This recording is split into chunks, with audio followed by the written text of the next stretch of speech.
les gens vont me prendre pour une folle, mais je l'ai fait. J'ai fait signer un contrat à mon mari où je lui ai dit « J'ai besoin d'un week-end tous les 2 mois, toute seule. »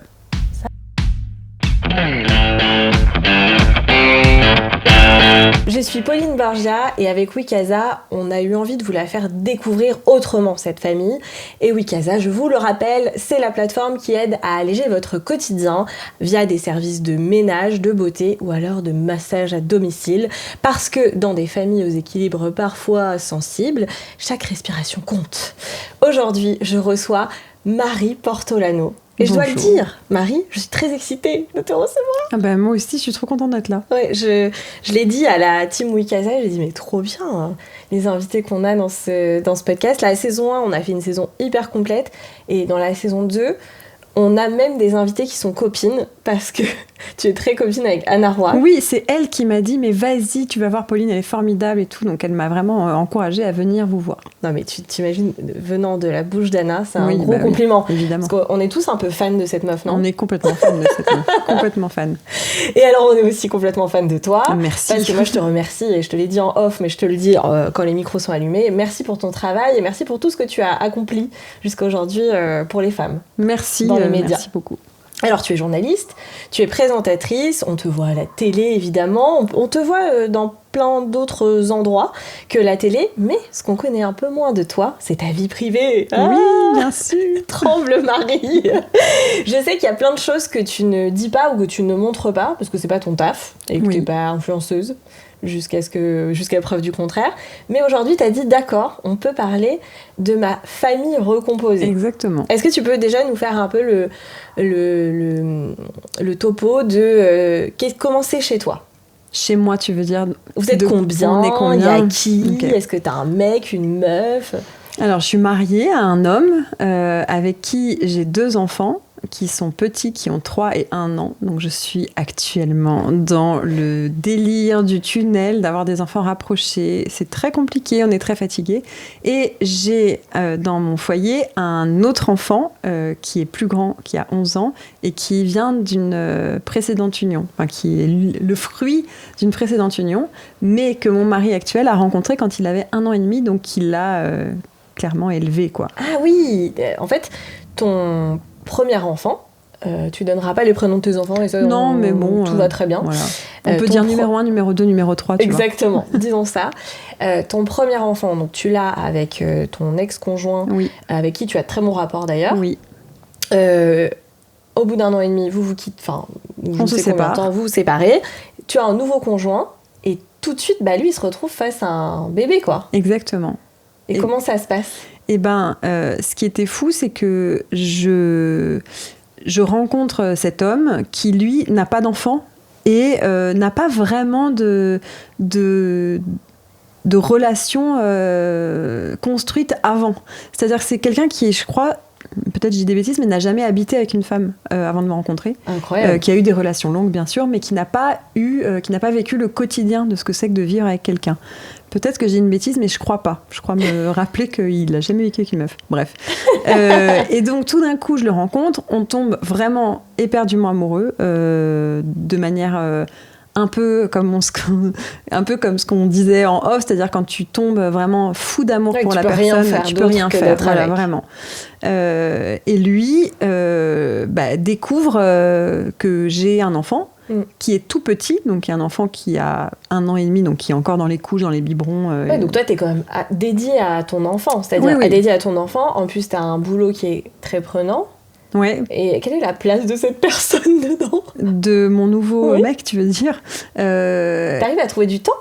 Oui, parce que ce qui est génial avec la séparation, c'est que tu as des temps libres. C'est vrai. Et ça, quand même, faut le dire. Comment vous faites, du coup ? Une semaine Alors non, parce qu'une semaine, pour moi, c'était impossible, il était trop petit. Donc, on a décidé au début de garder notre appartement et de faire 4 jours, 3 jours. C'est-à-dire, je restais 4 jours dans l'appartement et je partais 3 jours. Ah. Et donc, c'était quasi le temps...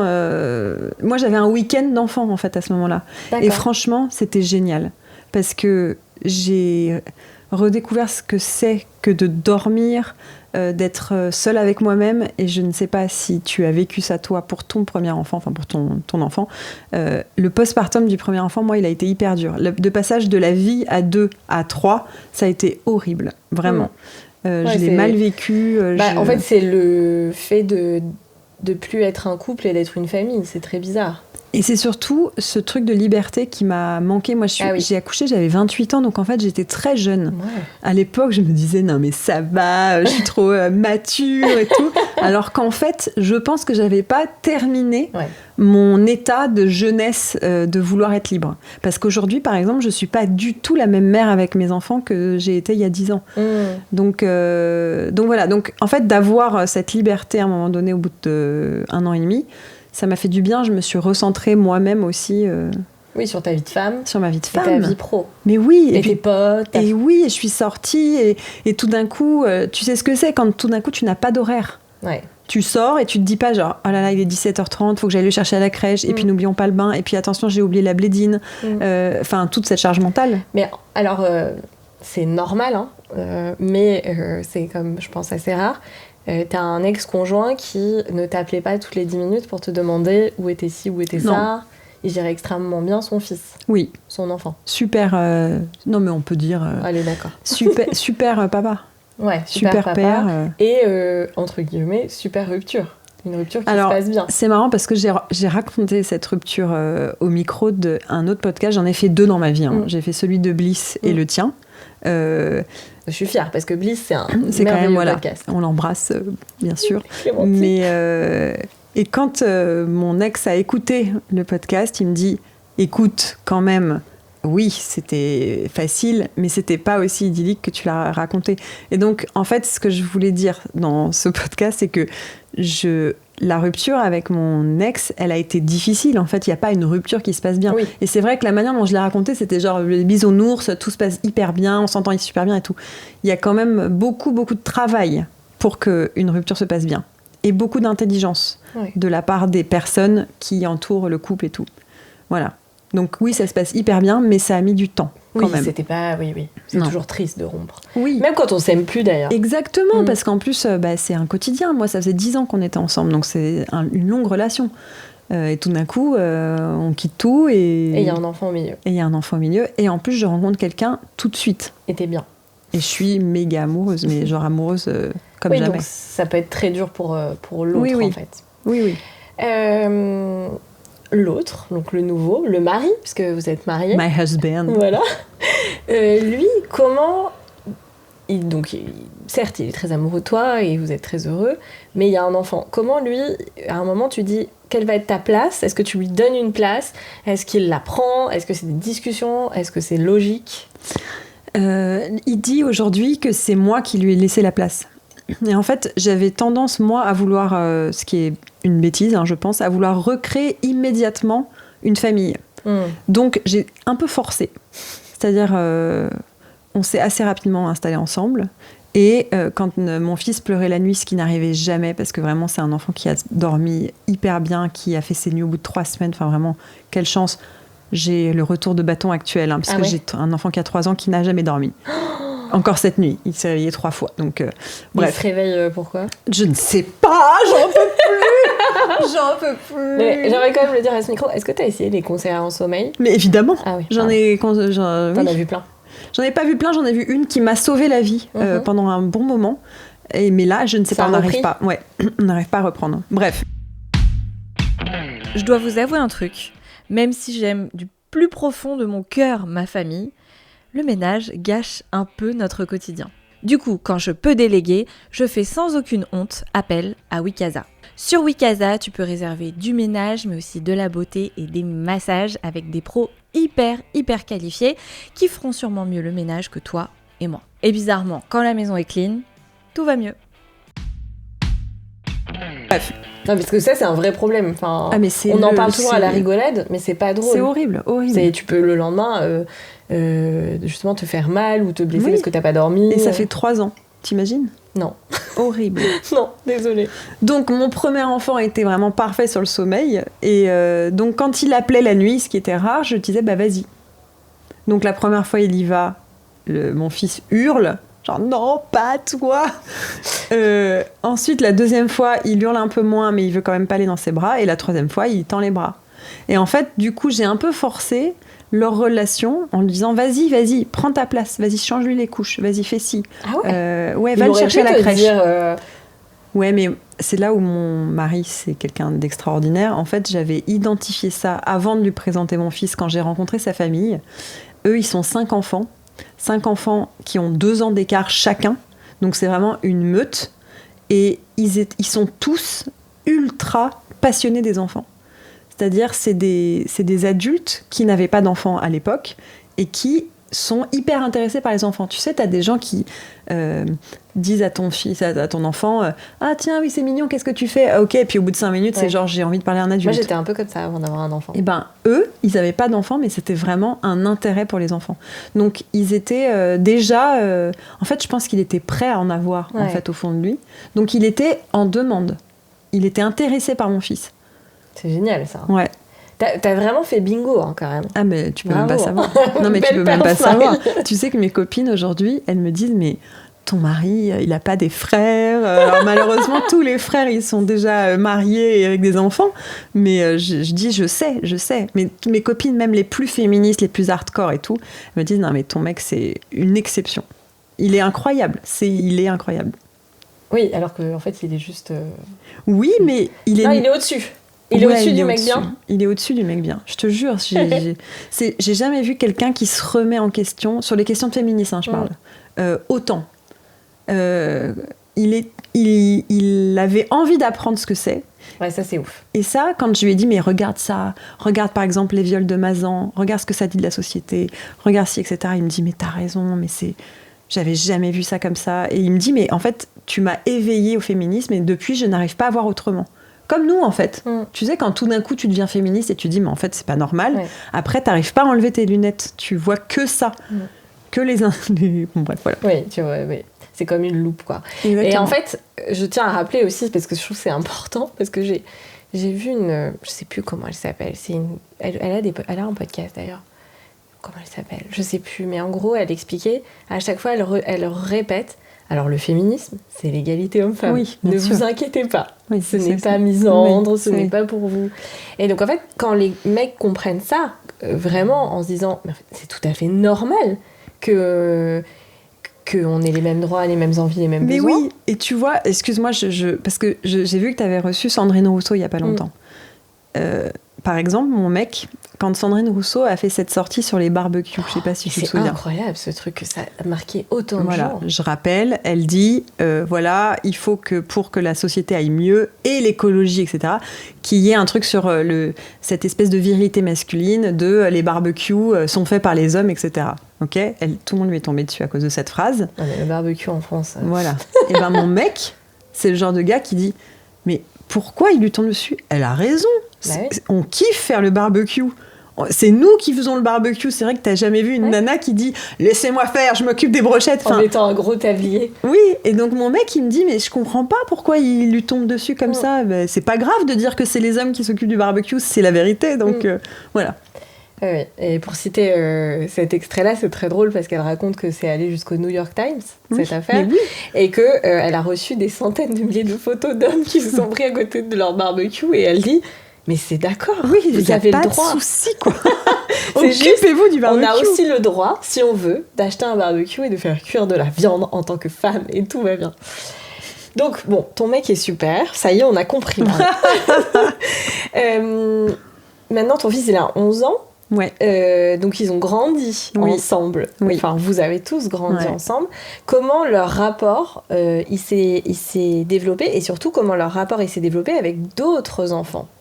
Alors, pour te dire à quel point c'était... Donc mon mari, il me l'a dit, il m'a dit en fait je suis tombée amoureux de ton fils aussi. Il aime mon fils de manière profonde, c'est-à-dire quand mon grand-fils avait 3-4 ans, ça faisait donc 2 ans et demi, 3 ans qu'on était ensemble. C'est lui qui m'envoyait des photos en me disant « Mais regarde cette photo comme il est mignon, je l'ai pris ce matin quand il dormait. » Ou alors « Ah bah tiens, enfin, on avait un rapport de parents de mon fils.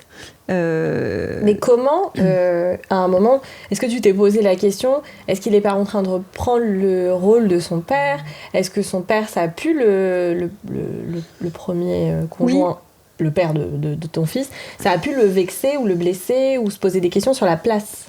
C'est possible. Non, mais en plus, je pense que j'ai fait des erreurs, moi, clairement, puisque j'ai voulu vraiment former cette nouvelle famille. Et donc, j'ai dû peut-être faire du mal, effectivement, à mon ex-conjoint. T'as fait comme tu pouvais, non? Oui, et puis en plus, j'avais... Enfin, bref. Non, mais je pense qu'il y a des erreurs que j'ai commises, c'est sûr. Bon, en tout cas, est-ce que ça a créé des moments compliqués ou alors vous vous êtes toujours arrangé pour que ton fils soit le mieux possible? Oui. C'est ça, en fait. Oui, c'est ça. Et le père de mon fils me disait ça. Me disait, de toute façon, je vois bien qu'il est entouré d'amour. Et il est entouré d'amour de plein de gens. De lui, de mon mari, de moi, de sa belle-mère aussi. Oui, parce que ton ex s'est mis en couple, oui. a fait un enfant aussi de son côté. Oui. Donc, on a une grande famille autour de mon premier fils. Ouais, tu disais même, ça peut vous arriver de déjeuner tous ensemble, donc c'est super. Vous êtes une vraie famille recomposée. Exactement, une vraie famille. Et non pas décomposée, quoi. Exactement. Ok, et alors les enfants? Donc lui, tu sens qu'il voulait des enfants? Ah oui, lui, il en voulait. Ouais. Mais pas tout de suite.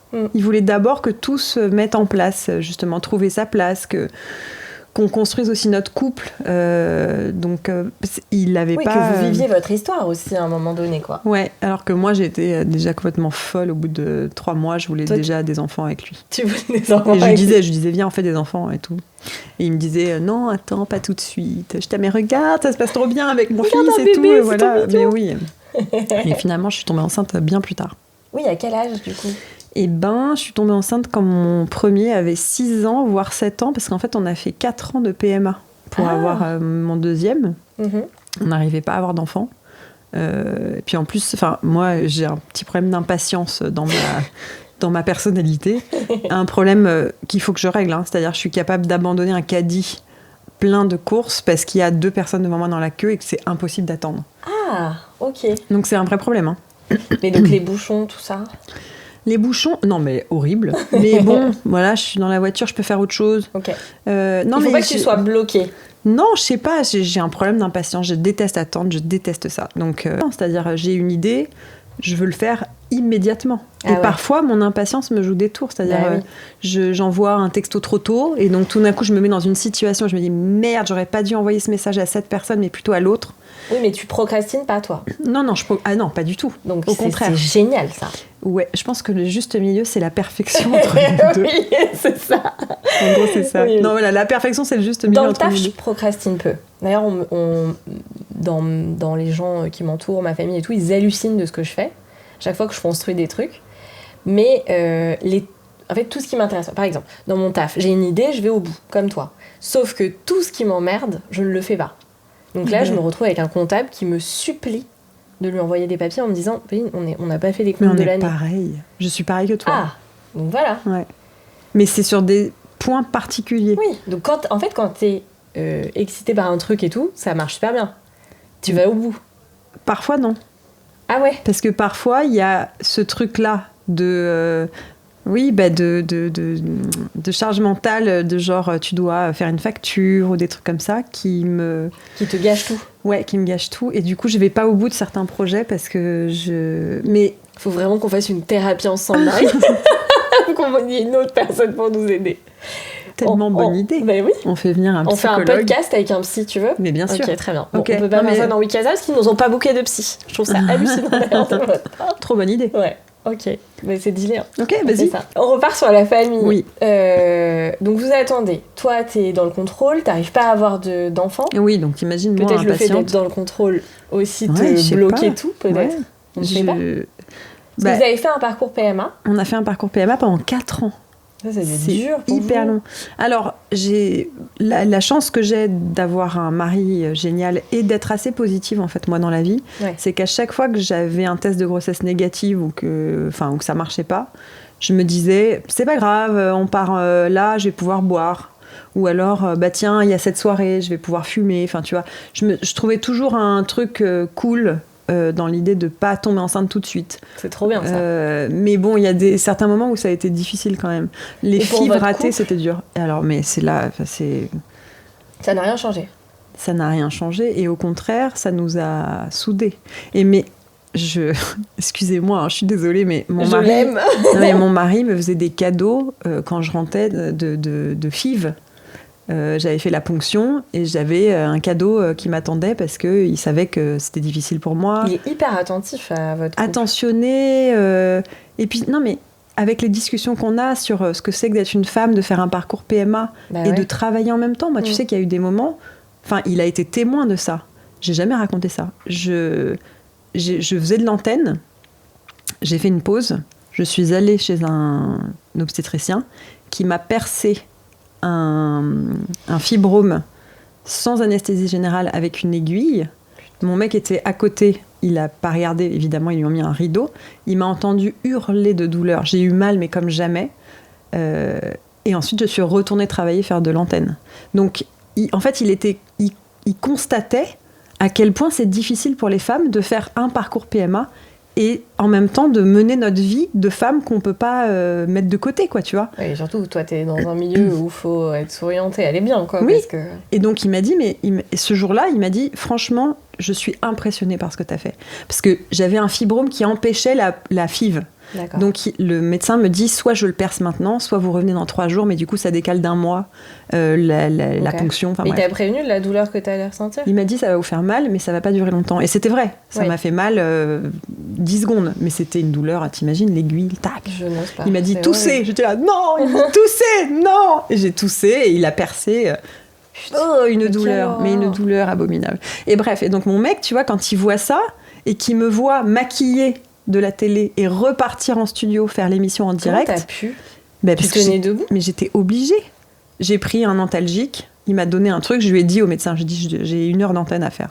Il me dit, je vous donne ça et tout, machin. Et le soir, il me disait, je suis admiratif, en fait. Tu m'étonnes, on le comprend. Oui, mais il y a beaucoup d'hommes qui trouvent pas ça admirable, enfin, je sais pas. Donc... Vous faites ces PMA et ça ne marche pas. Non. Donc ça, c'est hyper dur. Ça marche pas du tout. Du tout. Genre, ça n'a jamais marché. À part le jour où je suis vraiment tombée enceinte de mon fils. Mais... Hors PMA ? Non, avec une PMA, mais une PMA, une insémination qui devait être une FIV. Et en fait, je réagissais pas au traitement. Donc, j'ai fait une insémination. Donc, c'est arrivé au bout de 4 ans. Voilà.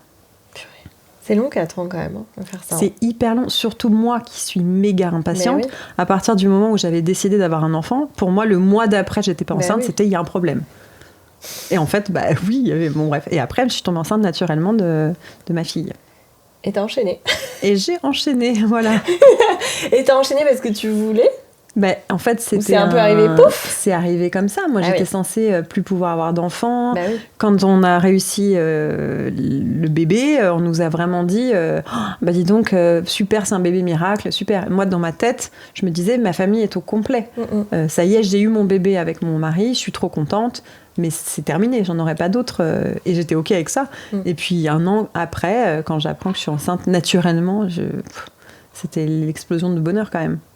Oui, parce que toi, t'avais pas un nombre max, tu sais. Il y a des gens, ils disent, ah non, moi, c'est 2 grands max. Ah non, moi, là, si j'étais plus jeune, j'en ferais un 4e. Ah ouais ? Même un 5e. Mais comment tu ferais ? En fait, j'adore ça. Ouais, t'adores la maternité. J'adore la maternité, alors que j'ai des postpartum super difficiles. Je suis quelqu'un qui est très sujette au baby blues. Je pleurais énormément, j'étais vraiment très mal. Et j'ai beau me le dire à chaque fois, je sais que ça va passer. J'avais du mal quand même. C'est comme une soirée arrosée, on dit qu'on recommence exactement, pas. Exactement. Non, mais j'adore ça. Je me dis, c'est ta famille, c'est extraordinaire. Moi, ce que je construis actuellement entre mes fils et ma fille, c'est de les voir ensemble, faire des blagues tous les deux. Je me dis, c'est la meilleure chose que j'ai jamais faite. C'est cette création-là, quoi, entre eux. Oui, et puis la création de toute la famille, finalement, de bien t'entendre avec ton ex, de bien t'entendre avec... j'imagine la conjointe de ton ex, d'avoir ton mec où t'es hyper bien. Ça crée un truc de bonheur, en fait, un endroit hyper safe pour toi. Exactement. Et donc, 2e enfant, et puis 3e. Voilà. Quand le troisième arrive, ça va, c'est pas trop le bordel à la maison ou c'est un bordel organisé? Alors la chance que j'ai, c'est que je tombe enceinte naturellement. Donc déjà, on est très surpris, un peu stressé parce que notre deuxième fils ne dort pas. Okay. Donc je me dis, bon, ça va être quand même chaud d'enchaîner une deuxième grossesse et un deuxième bébé avec un enfant qui dort pas. Mais à 3 mois, j'apprends que c'est une fille, alors que j'ai 2 garçons. Trop bien. Donc là, je me dis... mais non, mais ça peut pas être plus beau, ça peut pas être mieux. Je vais avoir une petite fille. Et donc là, je me dis, ok, c'est bon. Tout ce que j'avais prévu en petit body. Exactement. Parce que bon, je veux bien, je suis hyper d'accord avec le truc qu'on genre pas les vêtements. Il y a des trucs où tu peux un peu t'amuser sur les filles, non? Non mais attends, mais moi je suis anti-stéréotype de genre. Pour moi, il faut pas genrer, mais je n'arrive pas à ne pas le faire. On le fait, oui. J'ai envie d'acheter du rose. J'espère qu'elle va faire de la danse et pas du foot. Tu vois, le foot, ça mes 2 fils, ils sont à fond dedans. Oui, moi, c'est parce que t'as déjà le foot. Oui, si j'avais que des filles, booké. je serais à fond derrière elles sur des sports de garçons, enfin 2 garçons. Oui, qu'on imagine 2 garçons. Voilà, exactement. Mais parce non, que moi, mon fils, il est au foot et la moitié de l'équipe, c'est des filles. Ah bah ça c'est génial. Là où il est. Ouais, c'est trop cool. Et tu vois, mes 2 fils... Elle joue beaucoup mieux que les garçons. Ouais. Tant mieux. Parce qu'elles écoutent. Donc elle a la place dans son... Enfin, tu dis, elle joue mieux que les garçons, les filles? Les filles de l'équipe de foot, là où il y a mon fils, donc ils ont tous 4-5 ans, tu vois. Et ben elles jouent mieux que les gars parce qu'elles écoutent. Ah ouais. Donc en fait, elles pas envie de marquer des buts. Elles marquent des buts, tu vois. Ouais. Donc c'est très drôle. Mais donc comment ton fils, il réagit, ton grand, le grand, aux 2 arrivants? Parce que c'est peut-être dur pour lui aussi, ça. Alors, il était solo, le mec, il était tranquille. Non, j'ai un enfant particulier. Et quand je dis ça, les gens disent oui, tout le monde dit ça de son enfant, ce qui est vrai, mais lui, il est vraiment particulier. C'est vraiment un enfant particulier. Et tous les adultes qui le rencontrent me disent il est particulier, ton fils, il y a un truc. Donc lui, quand je lui dis que je suis enceinte de mon deuxième, donc de son premier petit frère, il passe sa journée à me dire oh, j'avais oublié, et maintenant que j'y pense que je vais avoir un petit frère ou une petite sœur, ça égaye ma journée. J'ai jamais vécu un truc aussi beau. Mais il est trop mignon. Ouais, trop mignon. Et puis pas du tout dans l'excitation d'un garçon de 6 ans, genre ouais génial. Ouais. Il était vraiment dans mais je vais lui apprendre ci, je vais lui apprendre ça, je vais lui faire ci. Et quand il est né, mon fils, il l'a beaucoup surveillé. Il me disait mais va prendre ta douche. Tu le laisses dans son petit machin et moi je reste à côté. Donc si jamais... Mais non, parce que mon fils il est particulier. Donc je savais très bien qu'il allait rester assis à côté et qu'il allait le regarder, lui faire des jeux, des grimaces, et que si jamais il y avait un problème, il viendrait me chercher. Donc une totale confiance en mon fils. C'est génial ça. Ouais, c'est génial. C'est peut-être aussi parce que tu lui fais confiance que, enfin tu vois, ça va dans les 2 sens. Vu que tu lui fais hyper confiance, lui, il a une responsabilité et tu l'as aidé à grandir aussi, à être mature. Ouais, c'est possible. Et pour le deuxième, j'avais mon ventre qui avait triplé de volume alors que j'étais enceinte de 2 semaines. 3e grossesse et 1 an et demi après. Vraiment, je pense, les gens pensaient que j'étais enceinte de 6 mois alors que j'étais enceinte de 2 mois. Enfin, tu vois, c'est clair. Mais t'avais gonflé à cause de l'eau? Ah non, j'avais mon ventre, il avait repris sa forme de mémoire il y a 1 an. Ah, okay. Parce que j'avais accouché 1 an avant seulement. Ouais. Donc, 3e grossesse en plus, donc il y avait vraiment la place, quoi. Et il me dit, mais t'es enceinte? Et je me dis, je vais lui dire non, parce que j'étais enceinte de 1 mois et demi, un truc comme ça. Et en fait, je lui ai dit oui. Je lui ai dit oui, je suis enceinte, tu vas avoir un autre. Tu avais peur quand même de lui dire si ça se passait mal, c'est ça? Oui, et puis je m'étais dit, si je fais une fausse couche, j'ai pas envie de lui... Et en fait, comme il est particulier, je savais qu'il pouvait endurer si jamais j'allais faire une fausse couche, il aurait compris ce que c'est et tout. Donc il était trop content. Et quand il a su que c'était une fille, alors là, encore plus. Mais génial. Ouais, génial. En revanche, je tiens à dire aux gens qui nous écoutent, mon deuxième, c'est l'enfer sur Terre. Hein. C'est vrai? Ah, mais c'est un truc de malade. Lui, il tape sa petite sœur, il lui tire les cheveux, il lui vole ses jouets, il dort pas, il mange pas. Voilà, donc j'ai un enfant génial. Tous mes enfants sont géniaux, mais il y en a un qui prend beaucoup de place. Qu'on entend. Voilà, qu'on entend et qu'on entend toute la nuit également. Et tu penses que, enfin, tu l'expliques ça ou pas? Genre pendant ta grossesse, est-ce qu'il y a eu quelque chose? Parce que tu sais, parfois on dit, Alors ça fait vachement culpabiliser les mères, en plus c'est Oui, horrible oui. de dire ça, mais est-ce qu'il y a eu un événement, des événements qui ont fait que tu penses qu'il... Oui, alors déjà c'est un enfant qui est né par PMA, donc qui a mis... En fait, tout a été compliqué pour lui. Ah oui. La conception, la grossesse, j'ai été assez malade et tout, mais ça allait, et sa naissance. En Pas fait, pour ta fille? T'as pas été malade pour ta fille, si, par si, exemple? j'ai été Ah oui. super malade. Pire pour ma fille que pour... Et tu veux 5 enfants. Mais Et le premier, j'étais pas malade du tout. En fait, tu sais, vraiment, toutes les grossesses ont ressemblé à la maternité que j'ai vécue. La première grossesse s'est passée, mais génial, j'ai trop kiffé et tout. Mon enfant était génial, il a dormi, il est super. La deuxième a été très difficile. Et mon fils est né avec une méningite. Ah ouais, purée. Super. Donc on a passé 1 mois en réanimation à sa naissance. Quelle angoisse. Donc ceci explique Bah oui. cela, Ouais. c'est sûr. Mais bon, donc on a passé 1 mois en réa, c'était hyper compliqué, il a failli mourir plusieurs fois. Enfin vraiment, Mais c'est c'était horrible, ouais, hein. c'était horrible, vraiment horrible. Et puis tu Et sais, donc ça, ton premier aussi, il le vivait avec vous, ça? oui, et en plus il n'a pas vu son frère avant ces 1 mois Oh, parce c'est qu'il dur. n'a pas pu sortir de Alors qu'il l'hôpital. était si excité. Si excité, trop content. Donc ça devait être hyper violent. Donc t'as dû Hyper avoir peur violent. même pour ta troisième. Ah, Ou ça t'avait pas marqué à ce point-là? Si, ça m'avait marqué, mais on est encore aujourd'hui, on se dit encore, il a 3 ans et demi, on se dit qu'il faut qu'on aille faire une thérapie pour évacuer tout ça, parce qu'on a quand même vécu des trucs difficiles. Il a failli mourir vraiment plusieurs fois Mais c'est devant nos horrible. yeux, tu vois. Et non, j'étais pas stressée pour ma fille parce que je me disais, ça ne tombera jamais 2 fois au même endroit. C'est vrai. Il y aura peut-être d'autres choses, mais j'étais pas stressée d'une maladie comme ça, foudroyante, tu vois. Mais une méningite, excuse-moi, je suis nulle parce que j'essaye de jamais, comme je suis un peu hypocondriaque, je Ouais. ne me renseigne pas sur les maladies. Tu vois, je faisais partie de ces gens quand t'accouches, on m'a dit, tu sais qu'il y a une mort subite du nourrisson et il y a des matelas, ils sont trop bien, genre s'il respire plus, ça fait une alarme. Ouais. Moi j'étais là, ok, il faut qu'on achète le matelas qui fait alarme. Et mon mec était là, stop, Mm. s'il te plaît, laisse cet enfant dormir. Et du coup, la méningite, pour moi, c'est comme un gros rhume et ils ont la nuque raide, Ouais. c'est ça? Et qu'est-ce qu'il faut faire? Il y a un peu rien à faire. Déjà, non c'est mortel. Ouais. C'est vraiment une maladie enfin, tu vois, moi j'avais un mec dans mon lycée qui a eu une méningite et qui est mort en 1 semaine, quoi, tu vois. Donc, Donc toi, c'est méga quand traumatisant. j'ai entendu ce diagnostic, je me suis dit, ok, il va mourir. Enfin, vraiment, j'étais. Et puis ils nous ont préparé vachement à l'hôpital. On a vu une psychothérapeute une psychologue qui nous a préparé à sa mort. Donc vraiment, c'était horrible. Rien que d'y penser, je me dis, mais qu'est-ce qu'on a vécu? Et surtout. Non, mais 4 ans de Et mon PMA. mari, t'imagines, c'est sa première expérience d'avoir un enfant. PMA pendant 4 ans, un enfant malade qui est à 2 doigts de mourir pendant, je pense vraiment, une bonne semaine. On a été en pronostic vital. Les médecins, parfois, ils couraient dans la chambre parce que ça bipait. Et toi, t'es là, t'attends. Horrible. Tu dors pas, t'attends. Tu viens Horrible. d'accoucher, donc t'es. Et au en top, postpartum, voilà. Non, et puis t'attends, et puis tu te dis, là, vraiment, je ne peux littéralement rien faire pour l'aider. Je ne peux Tu rien peux faire. l'allaiter ou des trucs comme ça ou non? Bah non, parce qu'il était en tuyau, donc je tirais mon lait comme une malade. Et c'est pour contagieux lui... en plus, une méningite. Ouais, c'est contagieux. Donc tu dois pas le toucher. Alors je le touchais.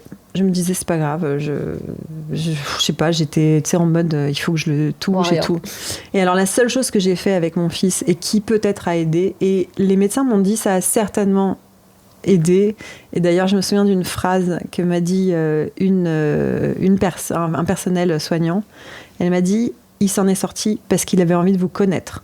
Parce qu'il hyper était beau. vraiment, vraiment, vraiment mal. C'est-à-dire, quand j'ai accouché de ma fille au même endroit, le personnel soignant m'a dit, mais vous savez, votre fils, toutes les minutes, on se disait, il va pas s'en sortir, quoi.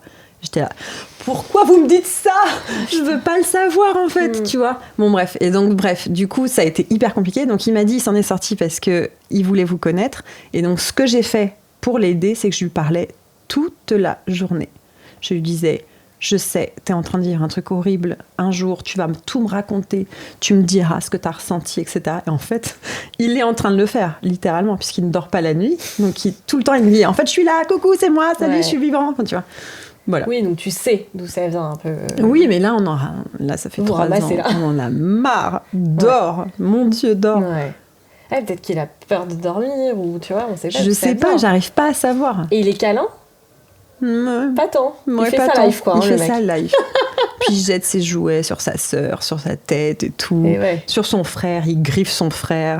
Mais Ah oui, bon, il est intense, quoi. intense, mais adorable. En parallèle, ouais. Adorable. Et donc tous les 3, tous les 5 du coup. Oui. Après ces tempêtes émotionnelles, parce Oui. que c'est hyper dur ce que vous avez vécu. Ouais. Vous créez comment votre monde ? Bah, on essaye, parce que c'est vrai que c'est difficile quand même d'avoir des enfants rapprochés. Moi, je sais que j'en garderai pas un bon souvenir de ces premières années d'enfants rapprochés. Pour votre couple, ça allait ? Vous êtes solide encore ? Oui, on est... Ça, c'est ouf. Hein. C'est hyper rare en arrière. Et puis on dort pas depuis 3 ans, t'imagines ? Moi, je me serais séparée, vraiment. Il y a eu un jour où je me suis dit, en fait, notre salut viendra de la garde partagée. Quand on pourra se reposer vraiment, chacun de notre côté, quoi. Mais je l'aime trop et j'ai l'impression qu'il m'aime trop, donc impossible de se séparer. Il y a des gens qui vous ont aidé, genre de la famille, qui vous gardez les enfants 1 ou 2 nuits que vous alliez... Oui, et puis on a une nounou incroyable qui, tu vois, je vais te dire un truc, il m'a envoyé un message hier matin en me disant « Je sais que vous n'avez pas dormi, si vous voulez, je les prends tous les 2-3 jours, et comme ça vous vous reposez. » Mais il faut donner le numéro de cette personne. Non, car elle m'a pas. Elle est à moi. Elle est à moi.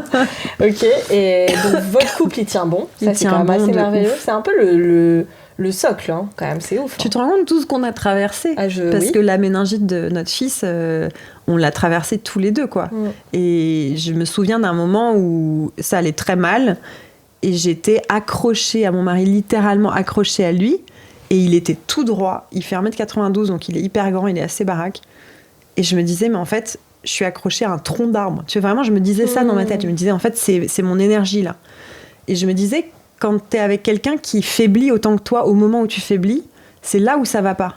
T'as besoin, quand toi, tu vas pas bien, t'as besoin de quelqu'un qui te dit, non, vas-y, on va y aller, on va réussir et tout. Et j'imagine qu'il y a des moments où ça s'inverse aussi, où c'est toi qui... Je pense, mais je sais pas. Moi, j'ai l'impression que c'était moi tout le temps qui était faible et lui qui était tout le temps fort, mais bon, je pense que ça s'est inverti quand même un peu.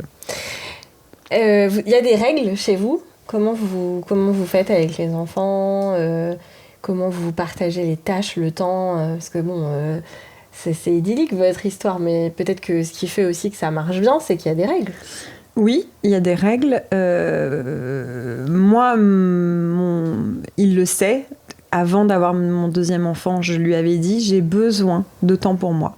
Si j'ai pas de temps pour moi, je perds mes repères. Qu'est-ce que tu appelles temps pour toi ? J'ai besoin de temps seul. Ouais. Et de temps seul, tu vois, tu parlais de ta mère qui te disait aujourd'hui on fait rien. J'ai besoin de jours où je ne fais rien.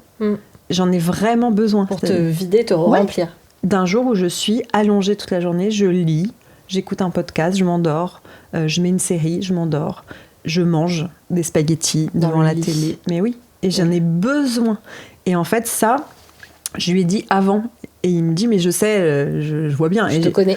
Voilà, je te connais. Et puis surtout, il savait que j'étais capable de partir aussi. Puisque j'avais quitté le père de mon premier enfant parce que j'avais trop besoin de temps pour moi, en fait. Et que j'en avais pas. Et donc, il m'octroie ces moments-là. Et lui, il le prend ou... Non. Lui, il en a pas besoin. Je pense qu'il en a besoin, mais il le prend pas encore. Ça t'arrange bien. En fait, c'est vital pour toi et ça ne peut pas spécialement pour lui. Exactement. Parce que lui, il a l'habitude d'être 10 000 à la maison. Exactement. Lui, il a grandi. Toi, t'as grandi dans une famille... Oui, j'ai 2 frères, donc on est quand même 3. Mais c'est des caractères aussi. Oui, exactement. Donc, t'arrives à prendre du temps pour toi ? Pas de ouf, mais j'arrive à me... Mais tu t'en vas de la maison, alors ? Non, non, enfin, ils partent pas de la maison. Non, mais...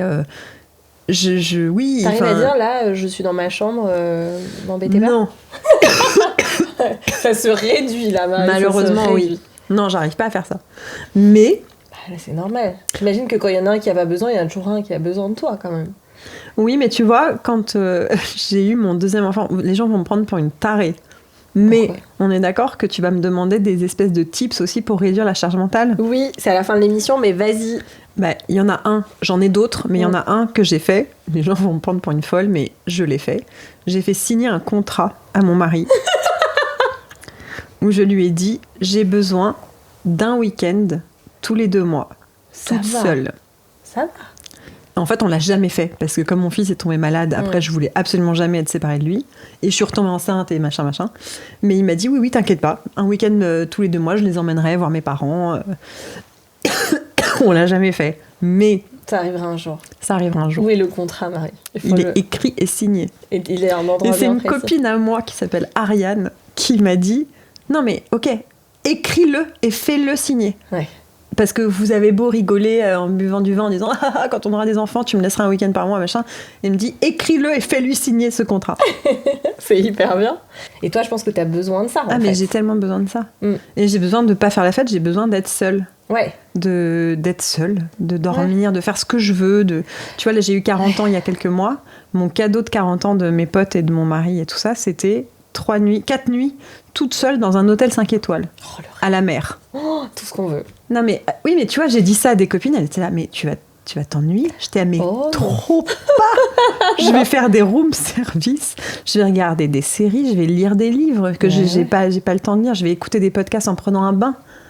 Mais c'est mon rêve. Bien sûr. Voilà, laissez-moi tranquille. Laissez-moi. Donc, vous avez ce contrat tous les deux. Qu'on n'a jamais respecté. Que vous n'honorez pas du tout, finalement. Mais que tu vas honorer quand ce sera plus cool aussi. Ils sont petits, tes deux derniers. Exactement. Et tu vois, mon mari, il fait pas grand-chose tout seul. Mais aussi parce que je lui fous une pression monte. Parce que moi, j'ai du mal à gérer les enfants. Les enfants, ils veulent tout le temps être dans mes bras, les deux. Donc, quand je suis seule avec les enfants, il se rend pas compte à quel point c'est plus dur pour moi d'être avec les enfants que lui, quand il est seul avec eux. Parce qu'ils sont moins sur lui ? Mais il y a clairement une faille chez la mère, enfin, en tout cas chez moi. Donc c'est ma fille, elle veut être que dans mes bras la journée. Quand on est en week-end, c'est les bras. Et donc je la prends, et que moi. Donc quand ils sont tous les deux, c'est hyper compliqué à gérer. Ça, j'avais envie de te demander depuis le début, t'es une mère comment avec les enfants ? Moi, je suis... je sais pas comment je suis. Je pense... Ce qu'on dit de toi. Mais je sais pas ce qu'on dit de moi. J'aimerais trop savoir. C'est une bonne question. C'est un bon podcast, ça aussi.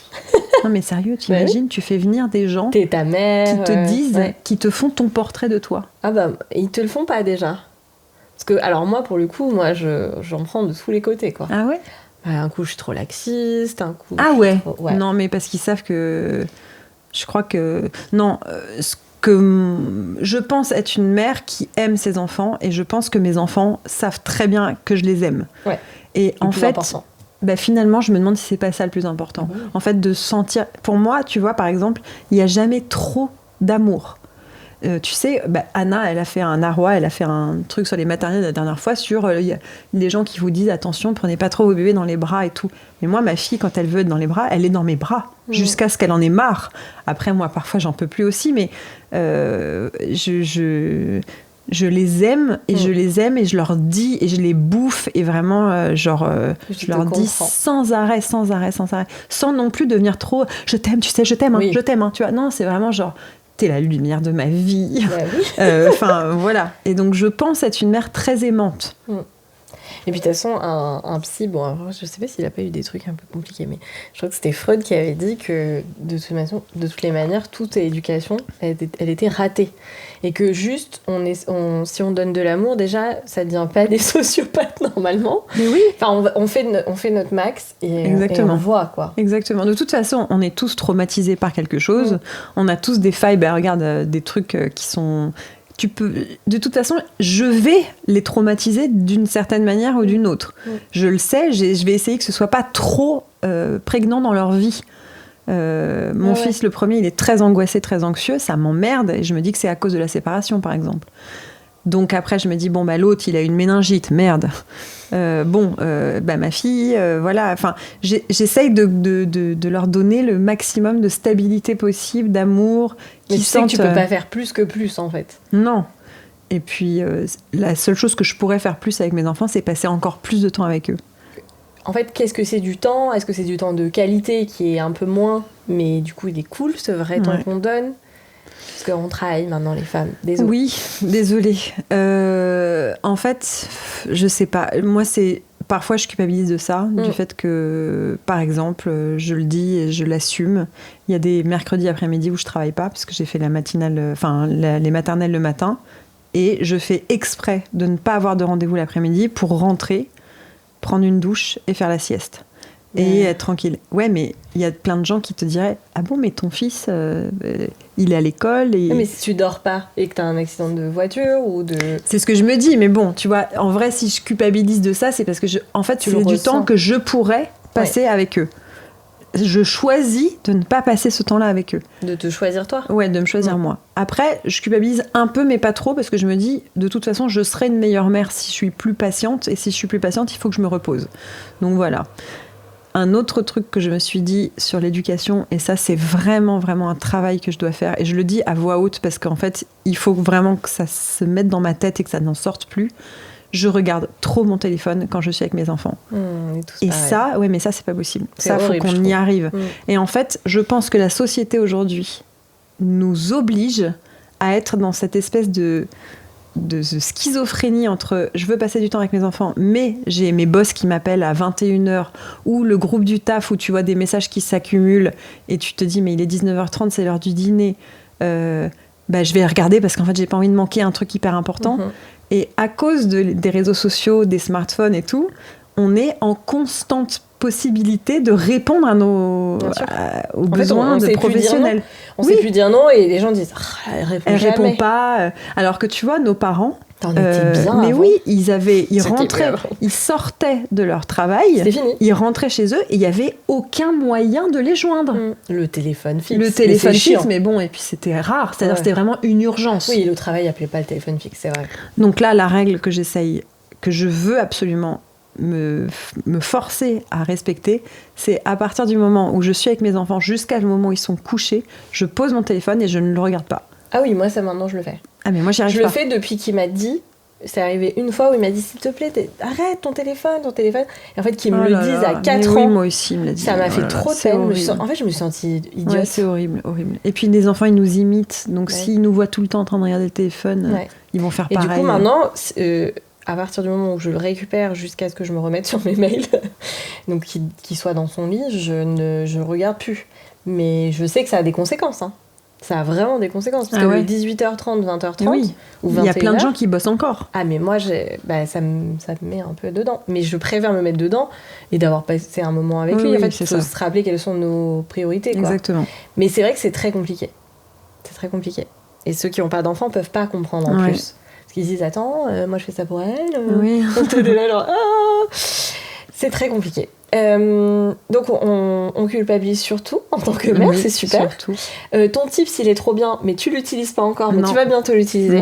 Donc faites signer des contrats à vos husbands. Alors en fait, mon vrai tip c'est, je pense que ça aide un couple qui va avoir un enfant de se poser face à face sur le canapé, dans un restaurant, dans un bar. Est-ce que vous datez tous les deux encore ? On essaye.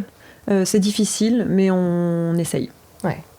Et de se dire, voilà, moi j'ai fait la liste de choses qui sont importantes pour moi en tant que personne, pas en tant que parent. Trop bien. Donc, moi j'ai besoin, par exemple, lui il me dit, moi j'ai besoin de mon foot du lundi soir. C'est immuable. Son foot du lundi soir, je sais que même si un enfant est malade ou quoi, il ira au foot du lundi soir parce que du lundi soir, c'est important pour lui. Moi, j'ai besoin de ce temps seul. Et en fait, de se dire vraiment les choses essentielles pour qu'on soit heureux. Sur lesquels t'as pas envie de transiger, de transiger. Et de donner en fait sans te sentir mal. Exactement. Et je pense ça vraiment que si tu fais ça avec ton mari avant d'avoir un enfant, ça te met en fait, tu sais, ça met les choses dans le marbre, c'est-à-dire ça c'est important pour elle. Et en plus ça peut même ouvrir des discussions avant d'avoir un enfant sur le fait que peut-être on n'est pas fait pour avoir un enfant ensemble. Exactement. Alors après, il faut peut-être le faire pas quand t'es enceinte de 8 mois du coup. Ah oui, mince, oups. Tu sais, j'ai remarqué un truc et après j'en ai parlé avec une personne américaine. Les Américains, ils se datent très différemment de nous. Je sais pas si t'as remarqué ça dans les séries réalité ou trucs comme ça. Ils se disent un peu, tu sais, c'est trop bizarre, c'est la première fois qu'ils se rencontrent ou ils se sont déjà vus une fois et tout, et ils se disent, mais toi tu veux des enfants, mais toi t'en veux combien ? Et tu gagnes combien ? Et machin là. Et moi je trouvais ça hyper choquant. Enfin, je me dis, où est la séduction ? Moi j'adore justement, les débuts c'est incroyable parce que tu sais pas trop de l'autre et machin et tout est énigmatique et tout, et après tu découvres, tu fais, bon, ça va, en fait c'était pas incroyable. Mais les Américains ils font pas ça, et la fille avec qui j'en ai parlé me dit, ouais, mais en fait nous, on se trompe moins que vous, enfin on divorce un peu moins, parce que, alors je sais pas quelles sont les statistiques, ça se trouve c'est une grosse connerie ce que je dis, mais ou ce qu'elle dit, mais en gros elle me dit, moi je sais, souvent on se dit combien d'enfants on veut et tout, et ça peut être rédhibitoire, comme le salaire, tu vois, elle dit, c'est pas qu'on va se dire il gagne pas assez, machin. Est-ce qu'il a envie de gagner plus, ou est-ce que non, c'est quelqu'un et donc il va vivre dans un type d'appartement et du coup ne donc jamais en fait être... tu vois l'image de ta vie, quoi. C'est ça. Ok. C'est marrant parce que moi je serais pas trop dans ce délire là, mais je serais un peu entre les deux aussi, tu vois, de peut-être y a des gens, tu pars dans une passion absolue avec eux au départ, mais si peut-être t'avais un petit peu plus parlé des choses concrètes, bah potentiellement quelqu'un qui veut pas du tout d'enfant, tu serais moins emballé. Moi j'ai demandé tout le temps. Ah ouais. Tout de suite. Alors que moi j'osais pas, j'ai jamais osé. Non mais c'est juste, est-ce que tu veux des enfants? Et je savais très bien que si quelqu'un me disait non, je n'en veux pas, c'était au revoir immédiatement. Ah ouais. Ouais. Ah c'est pas mal, t'es un peu américaine, non Marie? Non mais c'est je sais pas, mais oui c'est vrai. Mais non mais pas du tout, c'est trop bien. Non mais c'est peut-être un peu oppressant, ceci dit, pour les personnes. Bah non, parce que toi t'as pas envie. Non, moi je comprends. J'avais pas envie de perdre mon temps, comme je suis impatiente. Oui c'est ça. Donc non. La boucle est tu veux pas d'enfant, ça ne m'intéresse pas. Ça dégage. Merci. Exactement. Pour tout. On arrive à la fin de cet épisode. T'as déjà répondu aux tips charge mentale. On a 2 questions signature qui est quel est ton tips anti-charge mentale? Okay. On l'a. Et il y a un autre conseil quand même. Voilà. Arrêtez de le faire. Arrêtez de faire. Pour votre mari. C'est-à-dire arrêtez de faire des courses. Arrêtez d'aller chercher le lait pour votre bébé. Arrêtez. Et en fait, je te jure que ça marche. Ils y vont. Ben, ils y vont. Oui. Bah, moi, j'ai jamais eu de soucis, par exemple. Moi non plus, j'ai jamais eu de soucis, mais j'ai conseillé ça à une copine qui me disait qu'elle faisait des courses de Noël pour son mari, pour sa belle famille, parce qu'il n'avait pas le temps, il avait trop de choses à faire. Elle non plus, elle n'avait pas le temps, mais bon, c'était elle qui allait choisir les cadeaux de Noël. Et elle a dit, un jour, je ne l'ai pas fait. Je ne suis pas allée acheter les cadeaux de Noël, donc on s'est retrouvé à Noël sans cadeau pour sa famille. Et en fait, à partir de là, il a acheté les cadeaux de Noël. Ouais. Donc mon tips ultime, c'est, je sais que c'est difficile parce que vous avez envie de tout contrôler, etc. Et qu'en tant que femme, on a cette injonction, il va pas le faire ou il va mal le faire. Ne le faites pas. Oui, voilà. Je sais, j'ai une copine qui m'avait dit, je lui dis mais pourquoi il fait pas la vaisselle? Parce qu'à chaque fois il était là, j'en ai marre, il fait pas la vaisselle, machin. Bah laisse-le le faire. Bah non mais il sait pas faire. J'étais là, pas faire la vaisselle. Si il sait. C'est juste qu'il a pas envie et qu'en fait il sait très bien que vous allez finir par le faire. Et on s'était moqué de lui. Hein. Quand il était rentré, on lui avait fait. Alors ça c'était une éponge, ça c'est un évier.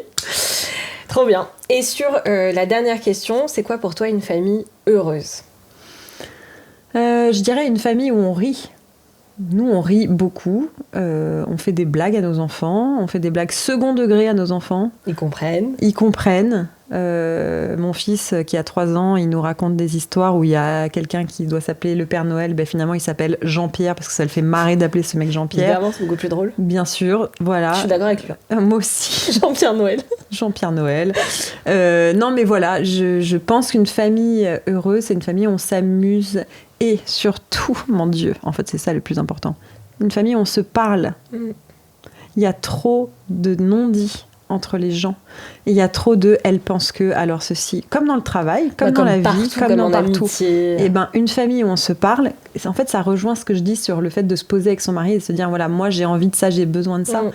Mon mari et moi, parfois on se dit bon, il faut qu'on discute de tout, de machin, et c'est hyper important. Et en fait ça change tout. Ouais, en fait, la communication. La communication, trop important. Comme on a fait aujourd'hui. Exactement. On a communiqué. Merci Marie, c'était un épisode trop intéressant. En plus, je trouve bon, ça se voit parce que t'es journaliste et tout, mais du coup, on n'est pas resté sur ton seul sujet de ta vie. On a dézoomé aussi. Merci d'avoir confié tout ce qui vous est arrivé, parce que c'est horrible. Voilà, tout simplement, ça a dû être heureusement, ça se termine très bien. Ouais, mais ça reste quand même méga traumatisant et tu l'as dit, ton fils, il a sûrement des choses en lui encore qu'il ressent, et vous aussi d'ailleurs. Merci, parce qu'on a parlé de plein d'autres sujets qui, à mon avis, peuvent servir aux gens qui nous écoutent, mais donc c'est trop cool. Et voilà, merci pour tout. Mais merci à toi pour l'invitation, c'était trop sympa. Et je sais qu'on va se revoir. Mais bien sûr, on a un podcast qu'on doit faire, je te rappelle, excuse-moi. Il faut que je casse ça. T'as déjà oublié. J'ai claqué dans la main. Non, j'ai pas du tout oublié. Retrouvez-nous dans un autre podcast. Il va nous détester, Wikaza. Mais surtout, merci à vous. Merci de nous écouter, d'être de plus en plus nombreux. Je sais que la team Wikaza, ils sont trop contents. Merci d'écouter du temps long, parce que je sais qu'aujourd'hui, on a un peu du mal à prendre le temps. C'est justement ce que Marie ne fait pas. Alors, aidez-la. Aidez-la à se reposer et à partir seule seule. Exactement. Voilà, à dans écouter des les lieux- podcasts Wikaza pendant Voilà, des heures exactement. dans mon bain, parfait. C'est ça. N'hésitez pas à liker les vidéos parce que plus vous mettez des étoiles, plus ça remonte dans l'algorithme, les algorithmes Ah ouais, qui nous ok. dominent. Laissez des commentaires, vous pouvez en laisser sur Spotify, mais bien sûr sur YouTube. On lit, la team Wikaza et moi-même et les invités très souvent lisent vos commentaires, on essaie d'y répondre au maximum. On se retrouve donc toutes les 2 semaines, le mardi, mais parfois le jeudi, parce que parfois il y a d'autres contenus qui sortent. Je crois que cette semaine ça se passe comme ça, donc je préfère prévenir. Merci à vous, à très bientôt. Merci Marie surtout. Merci à toi. Au revoir, salut.